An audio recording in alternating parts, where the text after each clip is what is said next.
চলে গেল দরবার হল থেকে। শেষ গ্রুপ আমরা মহাপরিচালককে নিয়ে যখন বেরোয় আসলাম, আমাদেরকে বলল আপনাদেরকে মারবো না, আপনারা হাত তুলে উপর দিয়ে যান। আমরা সব জ্বালা মহাপরিচালককে মধ্যেখানে রেখে আমরা যখন আগাচ্ছি, ওরা বলল সারা জীবন তোরা আমাদেরকে সিঙ্গেল লাইন করাইছস, এখন জাস্ট গোল করে সিঙ্গেল লাইন হোক। অটোমেটিক ভাবে কিভাবে জানি না মহাপরিচালক সামনে চলে গেলেন, ওইভাবে অ্যাসপাস সিনিয়র আমরা 12 জন দাঁড়ায় গেলাম। আমরা হাত উপর আগিয়ে যাচ্ছি এবং আমাদেরকে বলছে স্যার, তারা বলছিল স্যার আপনাদেরকে মারবো না, আপনারা হাত তুলে এগিয়ে যান। আমরা সব এগিয়ে যাচ্ছি, আমাদের কাছে মোবাইল টোবাইল যা ছিল সব কেড়ে নেওয়া হলো। নিয়ে আমরা পিছনে গেট দিয়ে যখন বেরোতে যাচ্ছি, মাননীয় প্রধানমন্ত্রী প্রথম আমার মহাপরিচালক যে গেটের বাইরে পা দিয়েছে, 4 জন বাইরে থেকে লোক এসে 4টা গুলি করলো আমার মহাপরিচালকের মুখে। ডাক কাপড় পড়ে গেলেন ওখানে, একদম সাথে সাথে আমার সামনে পড়ে গেলেন। কেন আমার মহাপরিচালক মরবে আমার সামনে?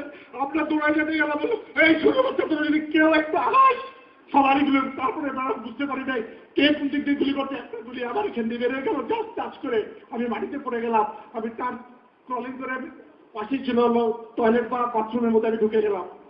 তারা যে কিভাবে হত্যা করেছে, তারপরে আমাকে যখন আবার বাথরুমের মধ্যে পেল, বাথরুমের মধ্যে তারা দরজা না খুলেই 7টা ফরফর করে ফায়ার করলো। যেহেতু তারা দরজা খুলে নাই, গুলিটা লাগে নাই। তারপর যেন আমাকে ধরে বের করে নিয়ে গেল। ম্যাডাম, মাননীয় প্রধানমন্ত্রী, আমি দেখলাম দিল্লি থেকে শুরু করে আমার সাথে যে 11 জন ছিল, শুধু তারা মারে নাই, ব্যারেজ দিয়ে বিক্ষত করে দিয়েছে। মাননীয় প্রধানমন্ত্রী, আপনি যদি সেনাবাহিনী করাতেন, ওদের এত সাহস ছিল না, ওরাকে এত সাহস করে মারতে পারতো না।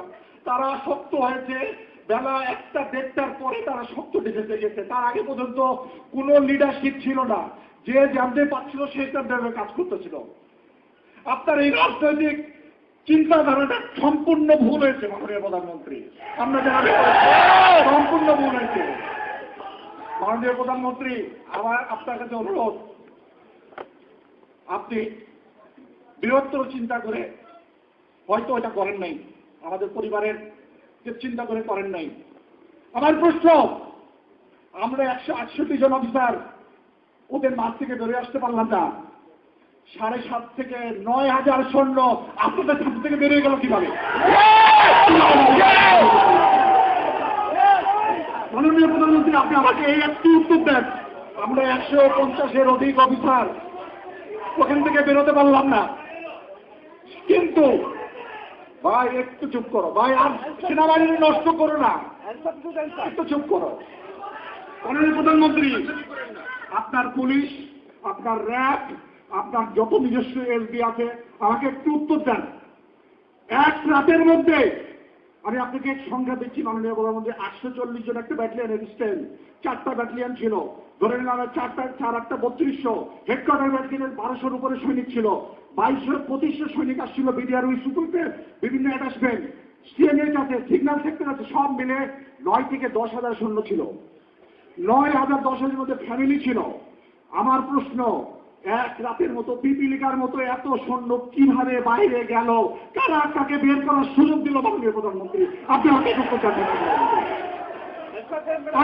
আমি আপনাকে শুধু এটাই জানতে চাই যে কিভাবে এক রাতের মধ্যে 1000-1000 সৈন্য বাইরে চলে গেল, আর আমরা 150 জনের অফিসার বাইরে হতে পারলাম না। আর কিছু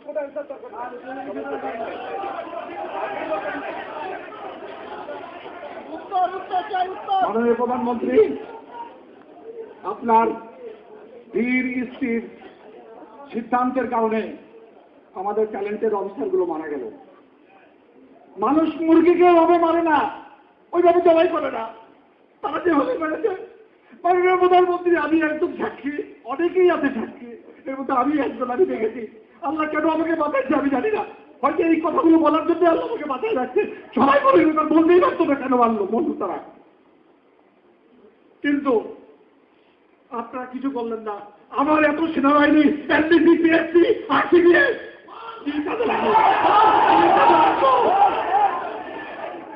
শুধু ঘরে এসি রুমে বসে অ্যাপ্রিসিয়েশন লেখার জন্য, এই অ্যাপ্রিসিয়েশন লিখে কি হবে যদি ফিল্ডে এক্সিকিউট না করতে পারি?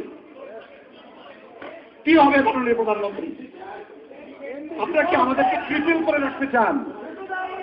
একটা অফিসার এসে বলল যে সেনাবাহিনী চলে, মাননীয় প্রধানমন্ত্রী আপনি একটা সেকেন্ড লেফটেন্যান্টকে জিজ্ঞেস করেন আওয়ামী লীগ যাওয়ার পরে বিএনপি আসলে কোন কোন জেনারেলের চাকরি যাবে সেগুলো দিতে পারবে। এখন সেকেন্ড লেফটেন্যান্টকে যদি জিজ্ঞাসা করেন আওয়ামী লীগ যাওয়ার পরে যদি বিএনপি সরকার পাওয়ারে আসে কোন কোন জেনারেল ব্রিগেডিয়ার বাড়ি যাবে, ও বলে দিতে পারবে এমএসের মতো যে এই কয়জন জেনারেল বাড়ি চলে যাবে। আমার বিএনপি পাওয়ারে আসলে কোন কোন জেনারেল বাড়ি চলে যাবে, কোন কোন ব্রিগেডিয়ার বাড়ি যাবে, ওই সেকেন্ড লেফটেন্যান্ট বলে দেবে। কেন মাননীয় প্রধানমন্ত্রী? কেন এই জেনারেলরা প্রমোশন বোর্ডে বসে যাদেরকে আনফিট করেছে প্রমোশন 2 বছরের মধ্যে লেফটেন্যান্ট থেকে ফুল কর্নেল থেকে ব্রিগেডিয়ার করে দিল।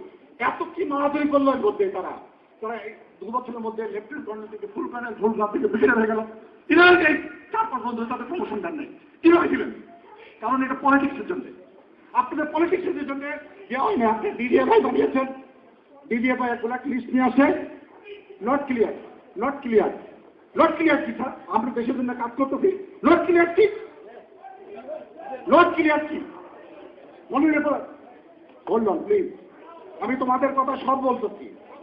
মাননীয় প্রধানমন্ত্রী ডিডিএফআই এর প্রধান এক লিস্ট নিয়ে যান, সেখানে মাননীয় সেনাপ্রধান এবং আমাদের বিজ্ঞ যারা জেনারেল থাকেন ট্রিপল কিছু করার নাই।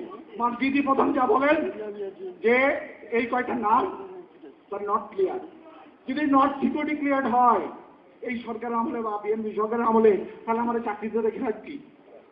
চাকরিতে লেগে লাভ কি? আমাদেরকে বলা হচ্ছে, আমরা যখন জিজ্ঞেস করছেন স্যার প্রমোশন কেন হলো না, তো সমস্যা কিসের ছাড়া? আমি চাকরি করছি দেশের জন্য, সমস্যা কোথায় যায়? আমাদের সেনাবাহিনীকে আপনারা রাজনীতিবিদ বানিয়েন না, একটা নিয়ম বানান যে নিয়মে আমরা সবাই জানবে এ প্রমোশন পাবে।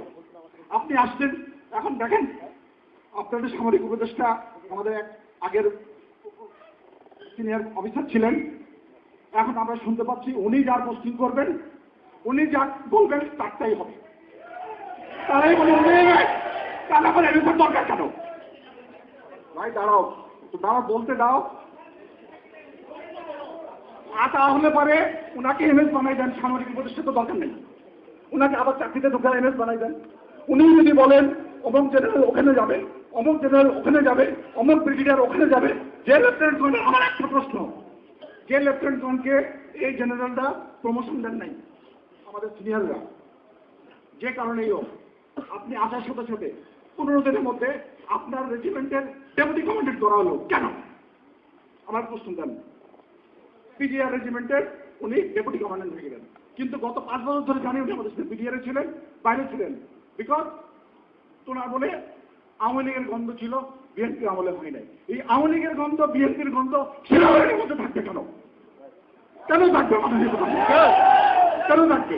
আমরা ট্রেনিং করি, যে হলো আমাদের সিনিয়ররা দেখবে যে ঠিক সে প্রমোশন পাবে। সিনিয়রকে যখন জিজ্ঞেস করি স্যার আমার কি অপরাধ প্রমোশন হয় নাই, দেখো এটা তো বুঝোই তো, কেউ এমনি হয়ে যাবে, কেউ হবে নিজের যোগ্যতা বলে, কেউ হবে পলিটিশিয়ানদের নির্দেশে, আমার জেনারেল প্রমোশন হবে কেন? কেন হবে আমাদের প্রথম? আপনি আমাকে শুধু এখন ইনস্ট্যান্ট উত্তর দেন।